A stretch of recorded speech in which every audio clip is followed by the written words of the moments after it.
የሃይማኖት ጎራ ለማስያዝ የሞከሩ ብዙ ሰዎችን ስንመለከት በዛ አይተናል። እንደውም ነውር ጌጡ በሆኑ ሰዎች ታጥቦ ተቦክቶ ለሽልማት እንዲበቁ የተዘጋጀ አንድ ፕላትፎርም ወይም ደግሞ መርሃ ግብር እስኪመስል ድረስ ቆይታው በዛ ሄዶ መጨረሻው የሃይማኖት ጦርነትን ለማስነሳት ለምን ጣራ የሚለውን ነገር በደንብ እንመለከተዋለን። እነዚህ ሰዎች ለምንድን ነው የተሸለሙት?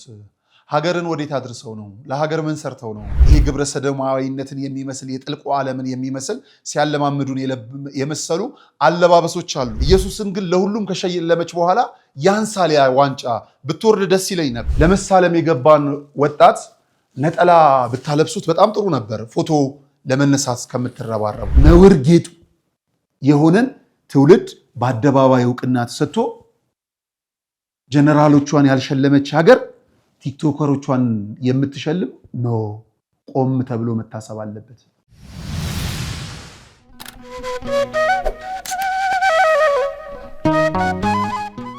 ሰላም ጤና ይስጥልን ክቡራን ተመልካቾቻችን እንደምናላችሁ። ይህ ነጋሽ ሚዲያ ነው። ጋዜጠኛ ነጋሽ በዳዳ ነኝ። ከኔ ጋር ቆይታን ስለምታደርጉም ከልብ አመሰግናለሁ። ሰላም እግዚአብሔር ከሁላችሁ ጋር ይሁን። ክቡራን ተመልካቾቻችን በዛሬው ፕሮግራማችን የምንመለከታቸው በርከት ያሉ ሀሳቦች አሉ። ሁሉም ግን ከዚህ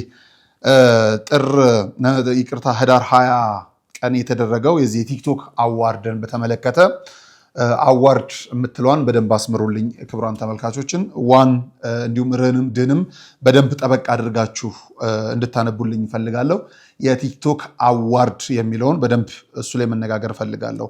ሀገር ስታረጅ ጃርት እንዳታበቅል እሰጋለሁ እላለሁ ሁሌም እና ይህንን ሀሳቤን የተካፈለች እህት አለች። እሱን ወደኋላ ላይ እመጣበታለሁ።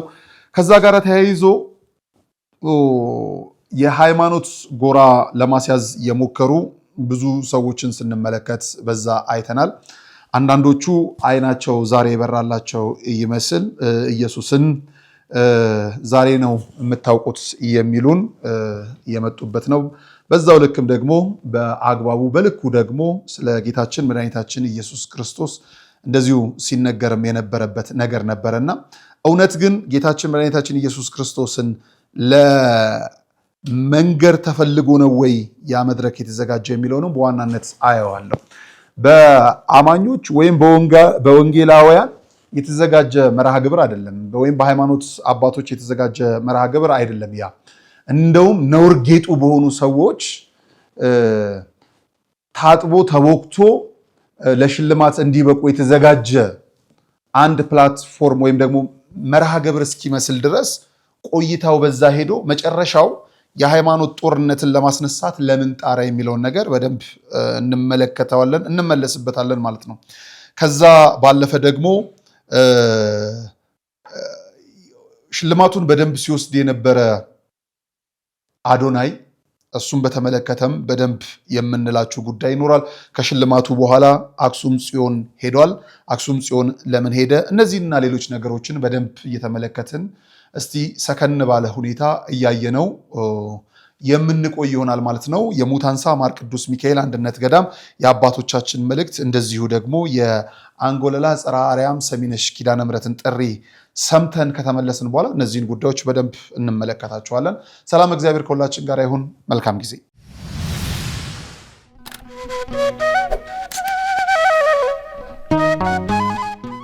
በስመ አብ ወወልድ ወመንፈስ ቅዱስ አሐዱ አምላክ።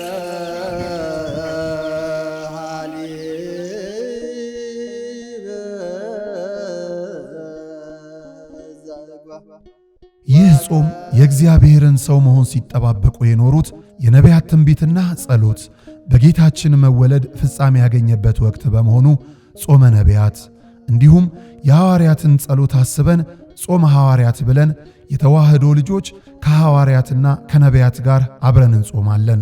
ጾማችን የሚቆጠር ጸሎታችን የሚሰማ አድርጎ መድኃኔ ዓለም ይቀበልልን ዘንድ የሙታንሳ ማር ቅዱስ ሚካኤል አንድነት ገዳም አባቶቻችንን በዚህ ወቅት ማሰብ እጅግ በረከትን ያሰጣልና አደራ አባቶቻችንን አንርሳ።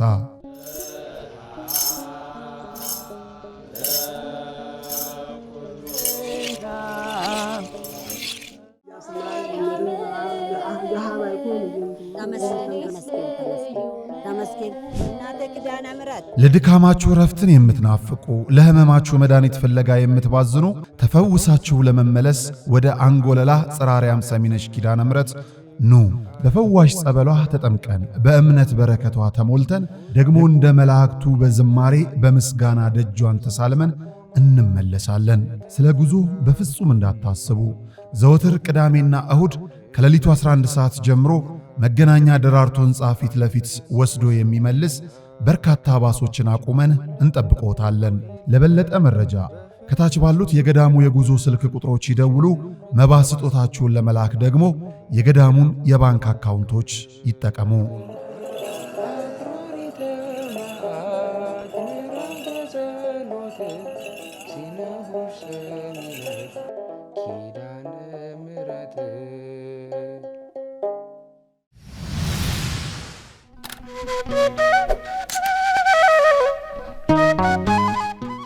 ክቡራን ተመልካቾቻችን ተመልሰን ተገናኝተናል። እንግዲህ ሀገር ችግር ውስጥ የወደቀች ያለ ይመስለኛል በብዙ ነገር።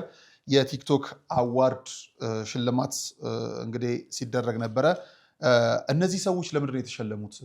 ሀገርን ወዴት አድርሰው ነው? ለሀገር ምን ሰርተው ነው? ምን አዲስ ፈጠራን አምጥተው ነው ብለን እንድንጠይቅ ምክንያት ያደርገናል። በዚህ የሽልማት ሂደት ውስጥ እጅግ በጣም የከበሩ ሰዎችን የከበረ ማንነትን አይተናል። በዛው ልክም ለምሳሌ እነ ዶክተር አብይን ስንመለከት ከዛ በኋላ እንደዚሁ ለማስተር አብነት ደግሞ እንደዚሁ ለወንድማችን ለመልእክተኛው ሲደራረጉ የነበረው ይሄ ለኔ አይገባም ምን ያልሰራውም የሚለው ክብርን ስናየው ዛሬም ድረስ በልጆቻችን ዛሬም ድረስ በታላላቆቻችን ተስፋ እንዳንቆርጥ የሚያደርገንን አይነት ነገሮችን ስንመለከት ነበረ። በጣም ደስ የሚያሰኝ ይሄ ለኔ አይገባም፣ ከትህትና የበዛ ራስን ማሳነስ ግን ከፍ ብሎ መታየት። ከዛ ከቲክቶክ ክሬቲቭ አዋርዶች ውስጥ አንዱ ጎልቶብኝ የወጣው ይሄ ነው። ከዛ ባለፈ ደግሞ የእህታችን የኢክራም መልእክት ነበረ። ህፃናት ልጆችን የምትሸከም እናትን ወክላ የወጣችው ሴት እንደ አንድ መልካም ነገር ልናየው እንችላለን። በዛው ጎን ለጎን ግን ስንመለከታቸው የነበሩ እልፍ ነገሮች አሉ። ለምሳሌ ቀስ በቀስ ይሄ ግብረ ሰዶማዊነትን የሚመስል የጥልቁ ዓለምን የሚመስል ሲያለማምዱን የመሰሉ አለባበሶች አሉ። ወደኋላ እመጣበታለሁ። በዛ ቀን ያስገረመኝን አንድ ነገር ልንገራችሁ ክቡራን ተመልካቾቻችን። የኢትዮጵያ ብሮድካስቲንግ ኮርፖሬሽንን በጣም ነው ያመሰገንኩት። ከባለፈው ዓመት ስህተቱ አይቶ ሀገር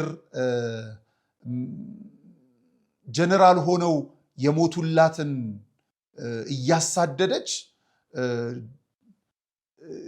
ከትምህርትም አቋርጠው ከባህልም አፈንግጠው ከሰውነት ተራ ሞተው ዱቄት እየተቃቡ የነገሱትን የምትሸልም ሀገር እስከ መቼ ብለን ስንጠይቅ ነበረና እንደው መሳቂያ ያላደረገን ኢቢሲን ይሄንን ፕሮግራም ለማስተላለፉ በጣም ደስ ብሎኛል። አርቲስት ቲቪ ነበር ሲያስተላልፍ የነበረው። በሱ ምንም ችግር ላይኖረኝ ይችላል።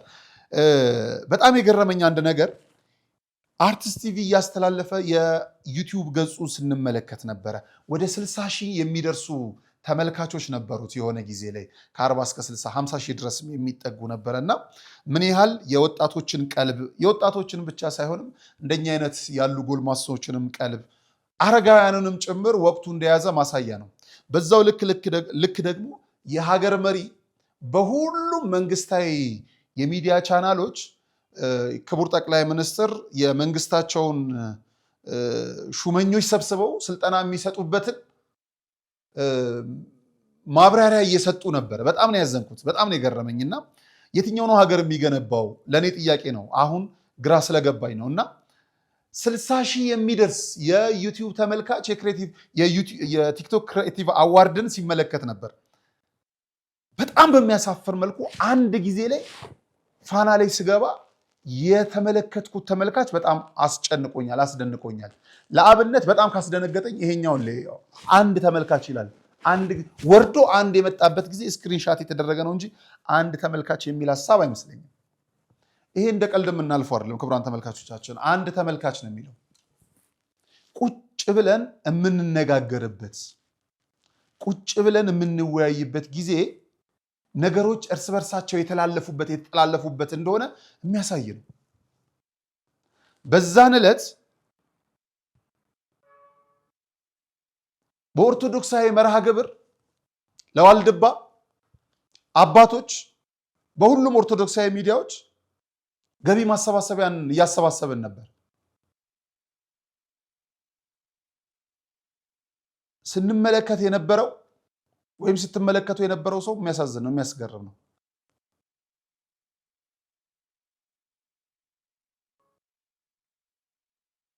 ቆም ብለን እንድናይ ያስገደደኝ ያስገረሙኝ ብዙ ሐሳቦች ስላሉ ነው። ዘመኑን የዋጁ ወጣቶች ዘመኑን መምራት በመጀመራቸው በጣም ደስተኛ ነኝ። ሽልማት ይገባቸው የነበሩ ልጆች በመሸለማቸው እጅግ በጣም ደስተኛ ነኝ። ሳታማኸኝ ብላ የሚል ከባህል ያፈነገጠ ልብስን ለኛ ሚዲያ ስለማይመጥን የዚህችን ልጅ አለባበስ መምጣት ስለማልፈልግ ነው 3 ሚሊዮን ብር ነው ምናምን ፈጀብኝ ብላ ስታወራ ነበር።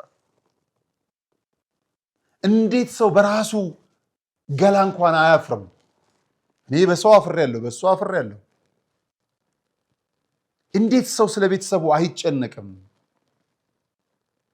ሴት መስለው ተልመጥምጠው የመጡ ደግሞ አሉ። የሴት አለባበስ ቦርሳቸውን ሸክፈው።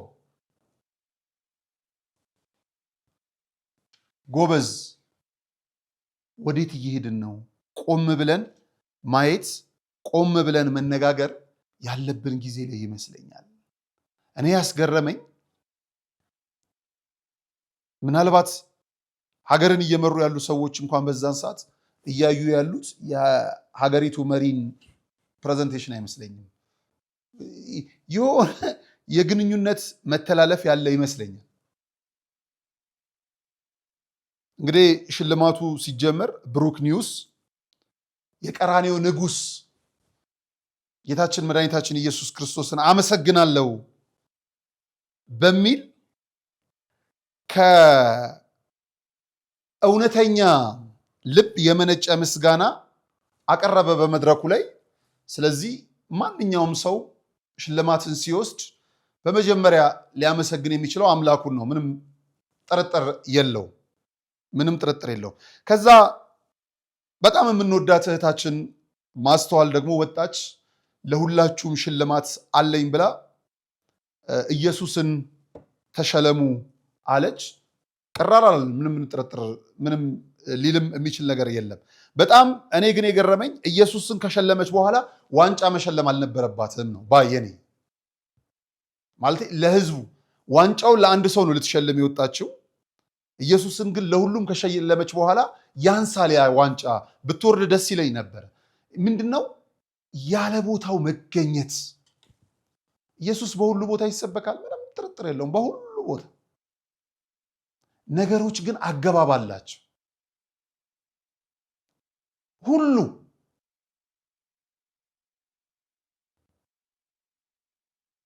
በሐዘን ቦታ ቅዳሴ መቼም አይገባም። ስብከቱ ሊሆን ይችላል። በሰርግ ቦታ ላይ ማጽናናትም አያስፈልግም። የሚያበረታ ስብከት ሊሆን ይችላል። ቦታ አለው፣ ነገሩ አለው። ከዛ ባለፈ ደግሞ አዶናይ መጣ። ማርያም ማርያም ማርያም ማርያም ሲል የእመቤታችንን ድምፅ ከፍ ብሎ ማሰማት ጀመረ። የሶሻል ሚዲያው ከዛ በኋላ መደበላለቁን ያዘው፣ ቀጠለው። በጣም በሚያስገርም መልኩ በሁለት መልክ በሁለት ጽንፍ የቆመ ስለ አንድ ክርስቶስ ግን ሁለት ሐሳብ መሰነዛዘር ተጀመረ።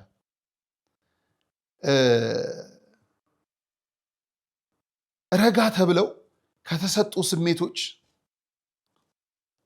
የዲያቆን ሄኖክ ኃይሌ ጽሑፍ ልቤን ስለገዛው እዚህ ላይ ልምጣና ወደ አዶናይ በደንብ እመለሳለሁ። ማርያም ሲባል ቅር የሚልህ ወንድሜ ኢየሱስ አፉን የፈታው ማርያም እያለ መሆኑን ላስታውስህ እወዳለሁ። መቼም ለዚህ ጥቅስ እንደማትጠይቀኝ ተስፋ አደርጋለሁ። ኢየሱስ ሲባል ቅር የሚልሽ እህቴ ማርያም ከሰማይ ሰምታ ለልጇ ያወጣችው ስም ኢየሱስ እንደሆነ ላስታውስህ እወዳለሁ። በእርግጥ ድንግል ማርያም ኢየሱስ ብላ ብትሰይመው ስሙን ግን ለመጥራት ግን አንድ ቃል አለበቃት ብሎ ተቸግራ ነበር።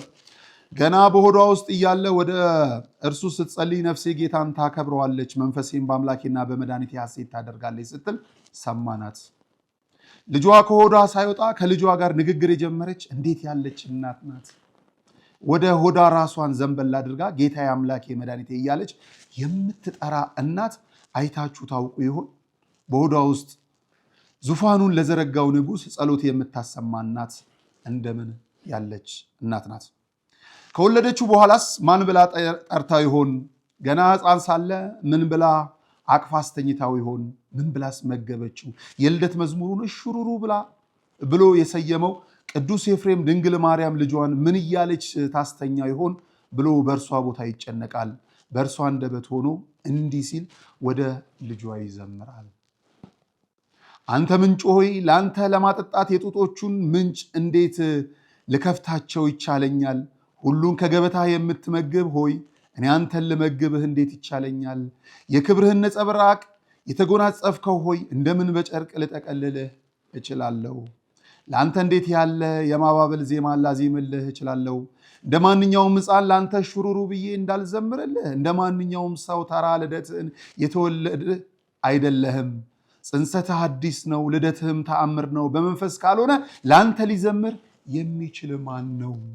ድንግል ማርያም በሆዷ ውስጥ ሳለ አምላኬ መድኃኒቴ ያለችው ልጇን ካደገ በኋላ ምን ብላ ጠርታ ይሆን ብዬ በ12 ዓመቱ በቤተ መቅደስ እስክስታገኘው ጠብቄ ተከትያት ገባው። ከአይሁድ መምህራን ስር ቁጭ ብሎ በንግግሩ ያስደንቃቸዋል። ሉቃስ 2:48 ምን ብላ ትጠራው ይሆን ብዬ አንደበቷን ስጠባበቅ ልጄ ሆይ አለችው። እኛ አባታችን ሆይ የምንለውን ፈጣሪ ልጄ ሆይ አለችው። ድንግል ማርያም ለልጇ የሚበቃው ስም አጣለት ነበርና እርሱን የምትጠራበት ብዙ ስም ነበራት። በእናቶቻችን ማን ብዬ ልጥራው ስምህን ዜማ ድንግሊቱ ተጨንቃለች። ይህን ያላወቀ አንድ ፓስተር አድራሻ የሌለው መዝሙር እያለ ይህንን ለማጣጣር ይሞክር ነበረ። ስም ብታጣለት ማን ብዬ ልጥራው ስትለው ነበር። ከስም ሁሉ በላይ ነው ስሞቹ። ዘመን አመጣሹ የሥራ ፈቃድ አውጥቶ አዳራሽ የከፈተ አንድ ፓስተር ይህንን አድራሻ የሌለው መዝሙር ብሎ ሲያጣጥለው ሰምተነው ነበር። በጣም ይገርማል። ማን ብዬ ብጠራ ይሻለኛል? ልጄ ብዬ ልጥራህ? ወንድሜ ልበልህ? ሙሽራይስ ብዬ ልጥራህ? ጌታዬ ልበልህ? ከዳዊት ቤት እንደመሆኔ እህት ነኝ። ስለ ጸነሱህ እናት ነኝ። ስለ ንጽህና ሙሽራህ ነኝ። መድኃኒቴ ነህና ባሪያህና ልጅህ ነኝ። አምላኬ ጌታዬ መድኃኒቴ ልጄ።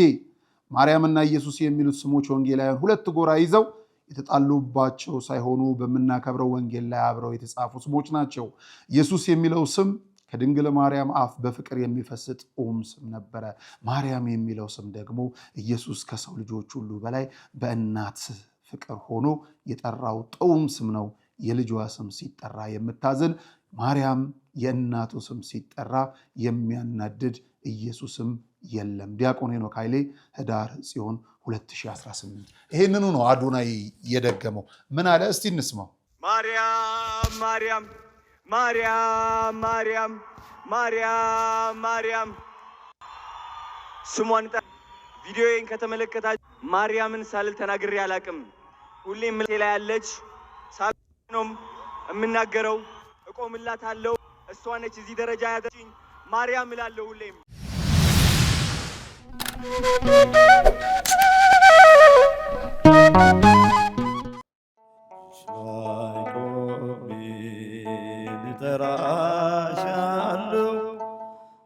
የተሰጠንን ብናውቀው የተከለከልነው ምንም ማለት አይደለም። ክቡራን ተመልካቾቻችን፣ ይህ ከጀርባ የምትመለከቱት ማዕከል ክቡር የሆነው የሰው ልጅ በጎዳና ተጥሎ በሱሱ ምክንያት ከሰው ተነጥሎ ይኖርበት የነበረውን ዓለም ቀድሞ እንደተፈቀደለት ርስቱ አድርጎ እንዲኖርባት ያነበረበትን ሱስ ጥሎ እንዲወጣ የሚደረግበት የሱስ ማገገሚያ ማዕከል ነው።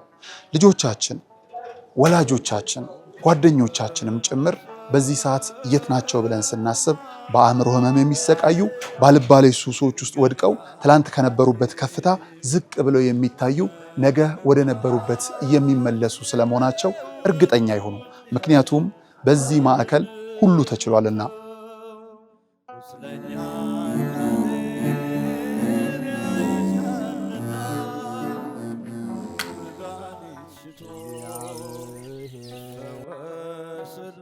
ከምድራዊው ጥበብ ባለፈም የሰማይ አምላክ እውነትን ዕውቀትን እንዲገልጥላቸው ወደ ነበረ ማንነታቸው እንዲመልስላቸውም ጭምር በግቢ ውስጥ ያሉ ወጣቶች ፈጣሪን የሚለማመኑበት የጸሎት ቤታቸው ነው።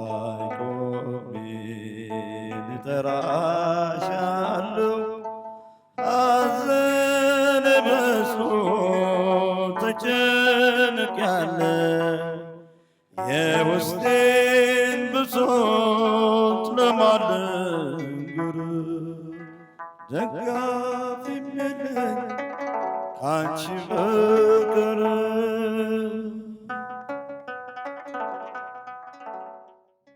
እንኳን አደረሳችሁ። የጃንደረባው ጉዞ ወደ ቅድስት ሀገር ኢየሩሳሌም የዮድ አቢሲኒያ አስጎብኝና የጉዞ ወኪል ከነጋሽ ሚዲያ ጋር በመተባበር ልደትን በኢየሩሳሌም ምዝገባ ጀምረናል። ያሉን ቦታዎች ጥቂት በመሆናቸው ፈጥነው ይመዝገቡ። እንግዲህ አሁን ያለንበት ቦታ ቤተልሔም ቅድስት ቤተልሔም ነው። እመቤታችን ቅድስተ ቅዱሳን ድንግል ወላዲተ አምላክ በእንግዶች ማረፊያ ስፍራ አልተገኘላትም። ለዓለም ቤት የሰጠ መድኃኔዓለም ቤት አጣ።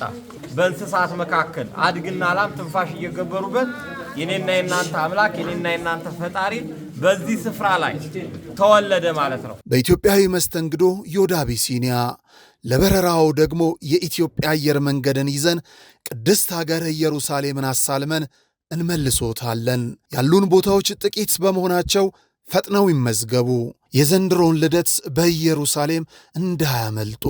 ልጆች ለወላጆቻችሁ የምትሰጡት ታላቅ ስጦታ ልብ ይበሉ። እኛ አስጎብኚ አይደለንም። ይልቁንም በቅድስቲቱ ሀገር ያሉትን ቅዱሳን ስፍራዎችን አሳልመን የምንመልሶ ቤተኛ ሆነን። ዮድ አቢሲኒያ፣ የጃንደረባው ጉዞ ወደ ቅድስት ሀገር ኢየሩሳሌም።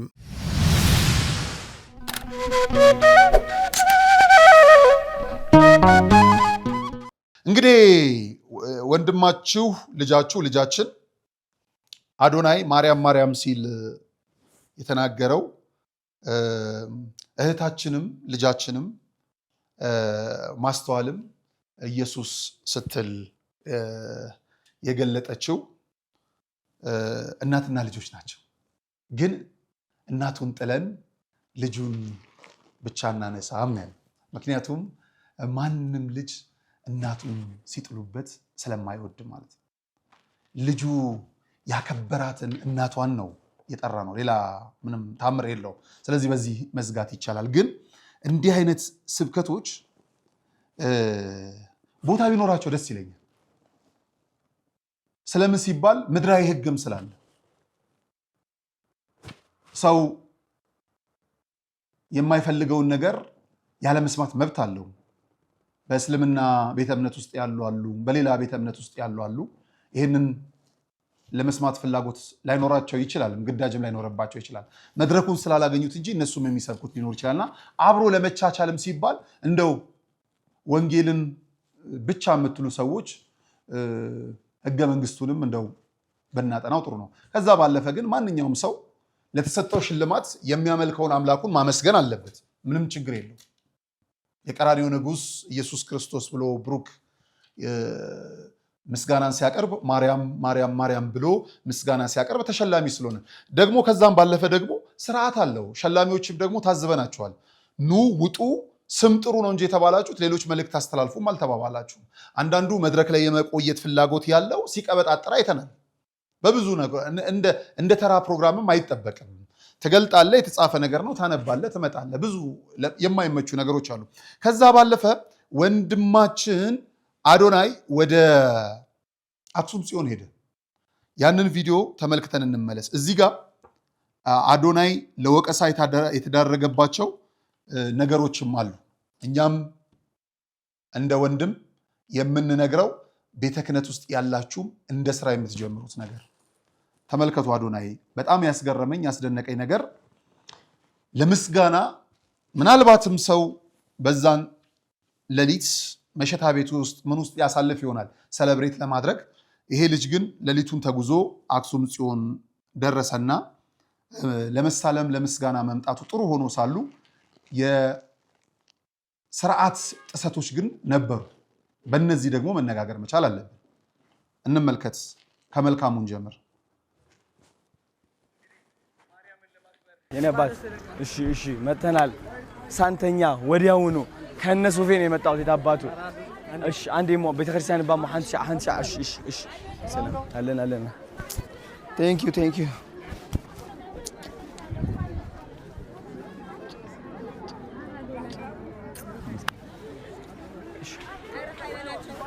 እሺ ቴንክ ዩ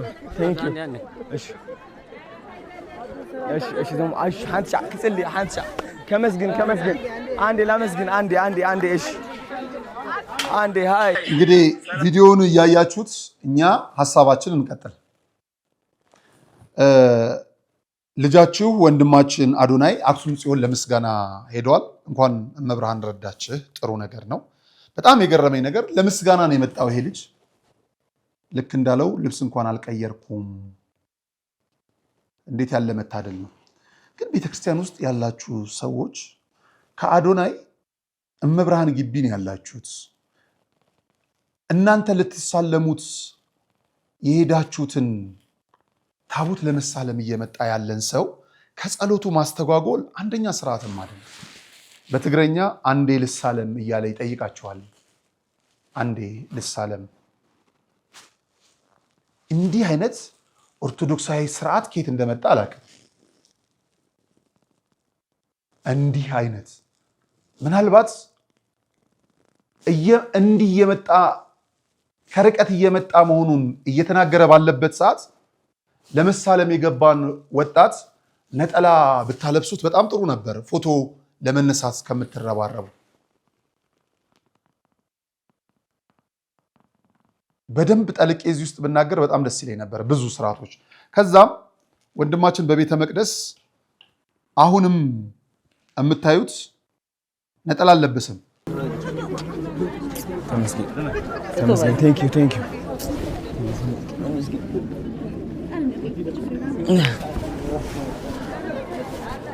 ዋው። እያያችሁ የስርዓት ጥሰቶች አሉ። ተገላልጦ ነው ያለው ብዙ። የወንድማችሁን ገበና መሸፈን የምትችሉ ሞባይል የያዛችሁ እህት ወንድሞች ነበራችሁ። ልክ እንዳልኳችሁ ትልቅ ደስታ ላይ ነው ያለው ይሄ ወጣት። ልቡ በሐሴት ተሞልቷል። የሚያደርገውን ላያውቅ ይችላል። ከሚባለው በላይ ግን ከአፉ የማይለያትን እመብርሃንን ምስጋና ለማቅረብ መጥቷል። ይህንን ልጅ መውቀስ አይደለም አሁን የሚያስፈልገው። ስርዓተ ቤተክርስቲያንን እናውቃለን የምንል ሰው የማያውቅ ከሆነ እንኳን ደጃችሁ ድረስ መጥቷል። እንደነዚህ ያሉ ወጣቶችን እንደነዚህ ያሉ ነፍሳትን መተቸቱ አይደለም የሚያስፈልገው። የጎደላቸውን ሞልታችሁ ሙሉ እንድታደርጓቸው ነው የሚያስፈልገው። ከአንደበቱ አትጠፋም እመብርሃን፣ ከአንደበቱ አይጠፋም እግዚአብሔር። አዎ ብዙ ስህተቶችን ተሳስቶ ሊሆን ይችላል፣ በንግግር በምናምን አደባባይ ወጥቶ የተሳሳታቸው ንግግሮች ሊበልጡ ይችላሉ። እኛ ሳንናገር ያጠፋናቸው ጥፋቶች እልፎች ሊሆኑ ይችላሉ። አሁን ግን ከነ ጥፋቱ ወደ ቤተክርስቲያን መጥቷል። ይሄ ልጅ ያዙት በደንብ። እግዚአብሔር በርረስ አምጥቶላችኋል። የጎደለውን ሙሉለት። በጣም በሚያስገርም በሚያስደንቅ መልኩ እመብርሃንን ሰብኳል። ስለ እመብርሃን መስክሯል። የተሰጠውንም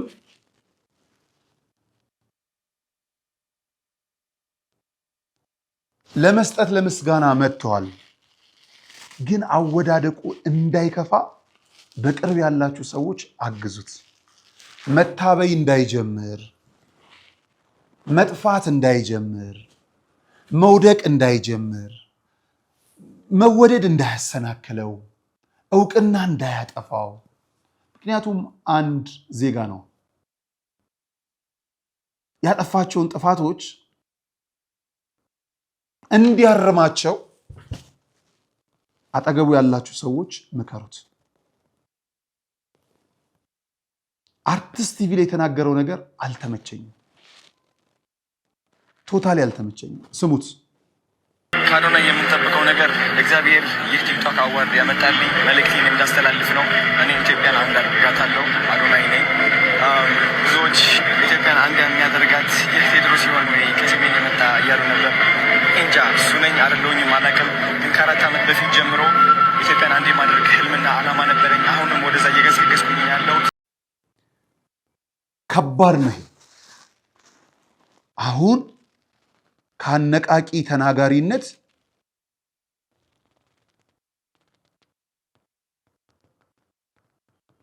ወደ ሃይማኖት መስካሪነት አምጥተነዋል። አሁን ደግሞ ራሱን ወደ ንጉሱ ወንበር እያሸጋገረ ነው።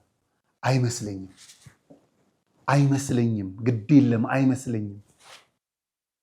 አይመስለኝም። ገና በእንጭጩ መቅጨት ያለብንን ማስቆም አለብን። መከራቸውን ፍዳቸውን የሚበሉት የማርያም መልእክተኛ ነኝ እያሉ የኢየሱስ መልእክተኛ ነኝ እያሉ አገር እየበጠበጡ ያሉ ብዙዎች አሉ። አይመስለኝም የሚመጣ ቴዎድሮስም አለ ብዬ አላስብም። አይመስለኝም። ይቺ አይነት አካሄድ ከባድ ናት፣ ዋጋ ታስከፍለናለች። ወደ መጨረሻ አንድ ቪዲዮ ልውሰዳችሁ። አንድ እህታችን የምታሰማን ወይም የምትገልጠው ሐሳብ አለ። አንድ አይደለም፣ በእርግጥ 2 ቪዲዮ ላስመልክታችሁና አሰነባበታለሁ። ልሳነ ክርስቶስ መምህር ጳውሎስ መልካ ስላሴም እጅግ በጣም በሚገርም ስለዚህ ፕላትፎርም የተናገሩት አለ። ከዛ በፊት ግን እህታችን እንስማ። የቲክቶክ ክሬቲቭ አዋርድ ያመጣብን ጣጣን እንመልከት። ቲክቶክ ክሬቲቭ አዋርድ ይገባው ነበር አይገባትም አይነት ወሬ ላወራ ሳይሆን ስጋቴ ልንገራችሁ። አንደኛው ስጋቴ ሀገር ሲያረጅ ጃርት ያበቅላል ይባላልና እሱ ነገር እውን እንዳይሆንብን በእኛ ኮንቴክስት እፈራለሁ።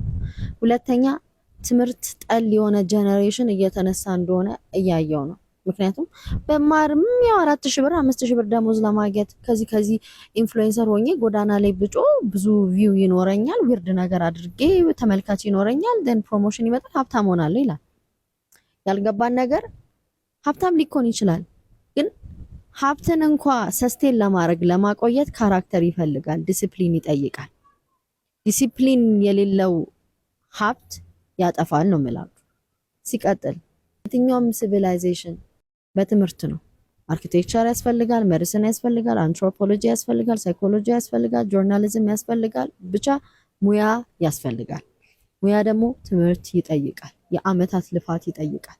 ይቺ አቋራጭ መንገድ ገንዘብ እንኳን ብታመጣ ትንሽ ሃርድሺፕ ትንሽ ቻሌንጅ የሆነ ፈተና ሲያጋጥም እንደዚህ አይነት መንገድ የመጣ ሰው ቶሎ ተስፋ ወደ መቅረት ራሱን ከሌሎች ሰዎች ጋር አነጻጽሮ ደስተኛ ወደ አለመሆን ከዛ መጀመሪያ የወጣበት ከፍታ አለ ለመውረድ ፍርሃት ብቻ መንገዱ ግራ ነው የሚያጋባው ዲፕሬሽን ውስጥ ነው የሚገባው።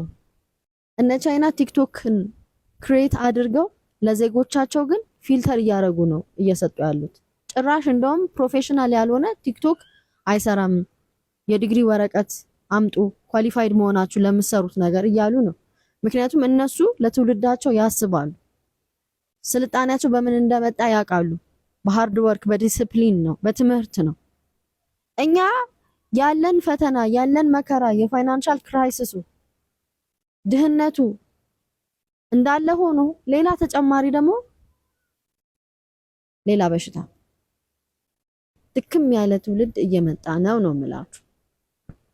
ከዛ ደግሞ ክብራቸው በኖራቸው የሚባለው አይነት ዛሬ አዋርዱ ላይ ዛሬ ነው ያየሁት እኔ በቃ ቀጥታ ኮፒ ፔስት ከፈረንጅ ሴሌብሪቲ የተደረጉ ነገሮች የራስ ቀለም አለመኖር አይደንቲቲ ክራይሲስ ነው ይሄ። የራስን እንኳን ክሬቲቭ አለመሆን ራሱ ክሬቲቭ አዋርድ ላይ ክሬቲቭ አለመሆን ኢማጂን። በጋራ ይሄንን ነገር ልናስብበት ይገባል። እንደ ሀገርም የሆነ ነገር ካልተደረገበት ቀጣይ ጀነሬሽን አሁን ራሱ በጣም አደጋ ውስጥ ነው ያለነው። በእውነት ቃለ ሕይወትን ያሰማልን ነው የሚባለው እንዲህ አይነት ንግግር። በጣም ሀገር መሪ ያላት መሪዋን ግን ዜጎቿ የማይሰሙበት ደረጃ ላይ ተደርሷል። ቀደም ልክ እንዳልኳችሁ ፌስቡክ አንድ ሰው የሚያየው መሪ፣ ይሄ መታሰብ መቻል አለበት። የባህልና ቱሪዝም ሚኒስትር አለን፣ መጤ ባህል ብሎ በጀት ይመደባል። መጤ ባህልን ግን በቴሌቪዥን የሚያስተላልፍ ብሮድካስት አለን። ቆም ብሎ መታሰብ ነው ያለበት። አርቲፊሻል ኢንተለጀንስ ዋቴቨር በሉት ትውልዱ በኢንተርኔት እያለቀ ነው። ግን ከኢንተርኔት የተገኘ አመታዊ ገቢን የሚያሰላ ቴሌኮም ነው የያዝነው። ቆም ብሎ መታሰብ አለበት። ይህ አመታዊ ገቢ የመጣው ከየትኛው ተጠቃሚ ነው ተብሎ መታየት መቻል አለበት። 48 ሰዓት ቲክቶክ ላይ ተጥዶ መጤ ባህሉን እያስፋፋ ትውልድ እየተገደለ ኬት ይምጣ ኬት የሚገኝ ገቢ እንደ ገቢ መታየት የለበትም። ትምህርት አቋርጦ ትምህርት ሚኒስትሩን የሚሰድብ ትውልድ እንደ ትልቅ ነገር መታየት መቻል የለበትም። በፍጹም በፍጹም። ቆም ብሎ መታሰብ ያስፈልገዋል፣ ምንም ጥርጥር ስለሌለው። እየሄድን ያለነው ወደ መጨረሻው ስንመጣ ሀገር ነው የሚያፈርሰው።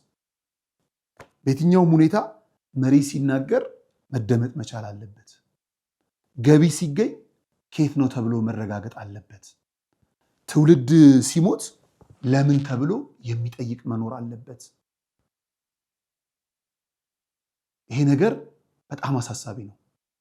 ዛሬ የቲክቶክ ክሬቲቭ አዋርድ ላይ የሸለምናቸው ጥቂት መልካሞች ቢሆኑ አብዛኛው ግን ነውር ጌጡ የሆነን ትውልድ በአደባባይ እውቅና ተሰጥቶ ጀነራሎቿን ያልሸለመች ሀገር ቲክቶከሮቿን የምትሸልም ነው። ቆም ተብሎ መታሰብ አለበት። ላውም ሙሉ ሀሳብ እንኳን በሚዲያ ይዘው የማይወጡ ሀሳብ ያላቸው እንዳንገል እፈራለሁ። እዛ ውስጥ ሁሉንም እያልኩ አይደለም። እነዚህ ሰዎች ቢመቻቸው ምን ያደርጉ ነበረ? እኚህ እነ ነውር ጌጡ ልሳነ ክርስቶስ መምህር ጳውሎስ መልካ ስላሴ እንዲህ ይነግሩናል። እሱን እንስማ። የምር ስለሆነ የቲክቶክ እና የዩቲዩብ ፎርማት ስላልፈቀደላቸው ነው እንጂ ብልግናውን ሜዳ ላይ ይሰሩታል ብዬ እፈራለሁኝ። ዝነኛ ለመሆን ሰው ራሱን ጥሏል። ክርስቶስ ኢየሱስ ግን ያለው የሚወደኝ ራሱን ይካድ አለ። ከእግዚአብሔር ለመውጣት ያን ያለ ራስን መጣል አያስፈልግም ነበረ። እና በጣም የሚያሳዝነው ይሄንን ነውር የሚሰሩት ደግሞ አንገታቸው ላይ ክር ያሰሩ ልጆቻችን ናቸው። ተው የሚል ወላጅ የለም። ምናልባት ወላጆችም የሚያቀምሳቸው የሚያጎርሷቸው ስላጡ ልጆቹ ተንከባለውም ተራቁተውም የሚያመጡትን ገንዘብ አብረው ለመብላት አስበው ይሆናል። ግን መርዝ ነው፣ የሞት እንጀራ ነው፣ የገሃነመ እሳት ምግብ ነው። ክርስቲያን በክብሩ ጾሙን እኮ ያድራል። እልህ ምን ያስውጣል ይባል ነበር ድሮ። ምን ማለት እንደሆነ ታውቃላችሁ? ሰው ክብሩን ጠብቆ ነው የሚኖረው። የተናገሩት ከሚጠፋ የወለዱት ይጥፋ ብሎ ለቃሉ የሚስማማ ተረት የሚያስቀምጥ ተገቢ እንኳን ቋንቋ ባይሆን እንኳን ከወለዱት ልጅ በላይ ቃሉ ይከበራል። አያችሁ፣ ቋንቋው ይሄ ነው እንጂ መቼም በልጅ መፍረድ ተፈልጎ አይደለም። በዚህ ልክ በሚኖርባት ምድር ላይ ዛሬ በጣም ብዙ የሚያሳፍሩ ነገሮችን ገልጣችሁ ታያላችሁ። ይሄ ሰይጣን በደንብ እያለማመደን ነው። የሚገርማችሁ የምዕራቡ ዓለም የሉሲፈርን ተንኮል፣ የኢሉሚናቲን አሰራር፣ የጨለማውን ዓለም ጉዞ ምሁራኑ በጣም ስለነቁና ስላወቁ ማምለጫውን እያሰቡበት ይገኛል። እኛ ጋር ደግሞ መግቢያውን እያመቻቸን ነው። የሉሲፈር እና ልብ ይስጠን። ሁሉን በአግባቡ እናድርግ። መመሰጋገን አለብን፣ በትክክሉ እንመሰጋገን። መወቃቀስ ባለብን ግን በትክክል በስነ ስርዓቱ መወቃቀስ አለብን ብዬ አስባለሁ። ምንም ስህተት የሌለባቸው ነገሮች እውነት እያልን መግለጥ መቻል አለብን። አሁን አስፈሪ ደረጃ ላይ ያለ ነው። ይባስ ብለው ቅድም ልክ እንዳሉት መምህር ከልጆቻቸው የሚመጣን ፍርፋሪ የቀማመሱ ወላጆችን ጭምር ቀሚሳቸውን አጥፈው እግራቸውን ዘርግተው እየተመለከተን ያለንበት አሳፋሪ ጊዜ ላይ ነውና ይሄንን ጊዜ እግዚአብሔር አምላካችን ያሳልፍልን። ዛሬ በጣም በማስተዋል ለማናገር ለመናገር ስፈልግ ብዙ ሐሳቦች ጠፍተውብኛል። ምክንያቱም የእብደት ዘመን ላይ ስለሆነን እከሌን አትንኩብን የሚል አስተሳሰብ መነካት ያለበትን እንነካለን፣ ግን ለማስታመም ነውና ልጆቻችን እንዳይጠፉብን ዛሬውኑ እንመልሳቸው። እከሌ ሰይጣን ተከታይ ነው፣ እከሌ ሉሲፈር ነው፣ እከሌ ምናምን እያልን ከምንገፋፋ እንመላለስ ለማለት ነው። ከዛ ባለፈ በጣም በሚያሳዝን መልኩ እንግዲህ ሞት ደጃችን ላይ ቆሞ የምንወዳቸውን የምናከብራቸውን እያሳጣን ነው። ከዛም መካከል እንግዲህ መፈታታቸውን እንኳን ከሰማን ዓመት ያልሞሉን አራት አይና ቆሞስ አባ ይባቤ የትርጓሜ መጽሐፍት የአቡሻክር የፍትሐ ነገሥትና የቅኔ መምህር የክብረ ደናግል ናዳ ቅዱስ ላሊበላ አንድነት ገዳም አበምኔት ከዚህ ዓለም ድካም አርፈዋል። ያሳዝናል። ከዓመታት በፊት ከነክብራቸው የነበሩትን እኚህን አባት ሚዲያዎች ነካክቷቸው የቀን ዜና ሲያደርጓቸው በአደባባይ ያወጡብንና ዛሬ አረፍ ብለው ካባ በምንደረበበት ዘመን ማረፋቸውን ሰማንና ልብ የሚያረድ ሐዘን ነው። በረከታቸው ትድረሰን የአባታችን። እንዲሁ ወንድማችን ወንደሰን ኮሜዲያን ወንደሰን የዛሬ 15 ቀን በሐዋሳ ለአንድ ቤተክርስቲያን ገቢ ማሰባሰቢያ ላይ አብረን የነበርን ከ15 ቀን በኋላ ደግሞ ወደ ድሬዳዋ ለሚደረገው ጉዞ ትኬት የተቆረጠለት ወንድማችን በድንገተኛ የልብ ህመም ከዚህ ዓለም ድካም አርፏል። ነፍስ ይማርልን። ዓለም በዚህ ያህል ልክ ያጠረች ወደ እርሱ ለመሄድ የተፋጠንበት ጊዜ ሆነን ሳለን የፍርድ ቀናችንን እናሳምረው። ግድ የላችሁ በቃችሁ ይበለን። ከክፉ ስራዎች ሁሉ እንራቅ። አንድ እንሆንና ስለ አንዱ እግዚአብሔር በአንድነት እንቆም። ሰላም እግዚአብሔር ከሁላችን ጋር ይሁን። መልካም ጊዜ።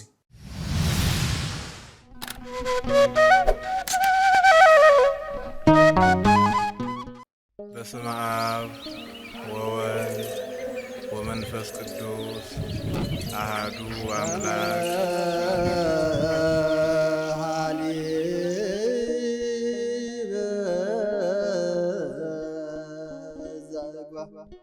ይህ ጾም የእግዚአብሔርን ሰው መሆን ሲጠባበቁ የኖሩት የነቢያት ትንቢትና ጸሎት በጌታችን መወለድ ፍጻሜ ያገኘበት ወቅት በመሆኑ ጾመ ነቢያት እንዲሁም የሐዋርያትን ጸሎት አስበን ጾመ ሐዋርያት ብለን የተዋህዶ ልጆች ከሐዋርያትና ከነቢያት ጋር አብረን እንጾማለን። ጾማችን የሚቆጠር ጸሎታችን የሚሰማ አድርጎ መድኃኔ ዓለም ይቀበልልን ዘንድ የሙታንሳ ማር ቅዱስ ሚካኤል አንድነት ገዳም አባቶቻችንን በዚህ ወቅት ማሰብ እጅግ በረከትን ያሰጣልና አደራ አባቶቻችንን አንርሳ።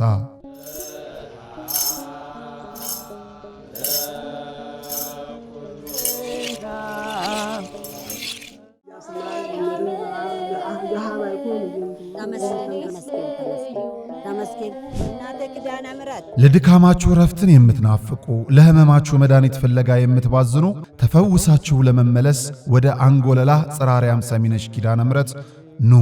በፈዋሽ ጸበሏ ተጠምቀን በእምነት በረከቷ ተሞልተን ደግሞ እንደ መላእክቱ በዝማሬ በምስጋና ደጇን ተሳልመን እንመለሳለን። ስለ ጉዞ በፍጹም እንዳታስቡ። ዘወትር ቅዳሜና እሁድ ከሌሊቱ 11 ሰዓት ጀምሮ መገናኛ ደራርቱ ሕንፃ ፊት ለፊት ወስዶ የሚመልስ በርካታ ባሶችን አቁመን እንጠብቆታለን። ለበለጠ መረጃ ከታች ባሉት የገዳሙ የጉዞ ስልክ ቁጥሮች ይደውሉ።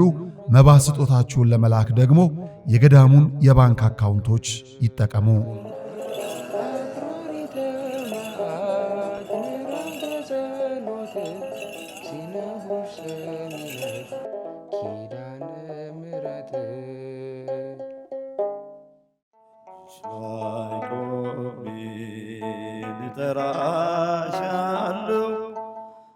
የተሰጠንን ብናውቀው የተከለከልነው ምንም ማለት አይደለም። ክቡራን ተመልካቾቻችን ይህ ከጀርባ የምትመለከቱት ማዕከል ክቡር የሆነው የሰው ልጅ በጎዳና ተጥሎ በሱሱ ምክንያት ከሰው ተነጥሎ ይኖርበት የነበረውን ዓለም ቀድሞ እንደተፈቀደለት ርስቱ አድርጎ እንዲኖርባት ያነበረበትን ሱስ ጥሎ እንዲወጣ የሚደረግበት የሱስ ማገገሚያ ማዕከል ነው።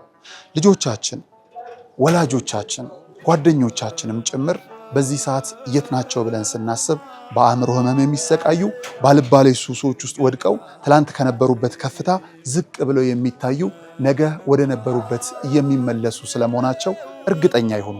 ምክንያቱም በዚህ ማዕከል ሁሉ ተችሏልና።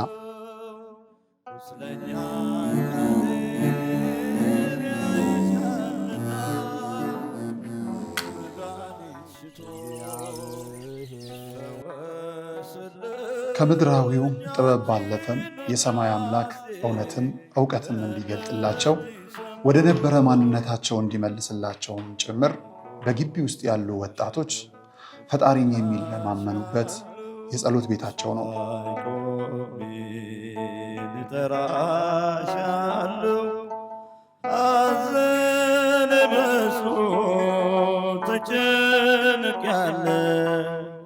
የውስጤን ብሶት ለማልነግር ደጋፊ የለኝ ካንቺ በቀር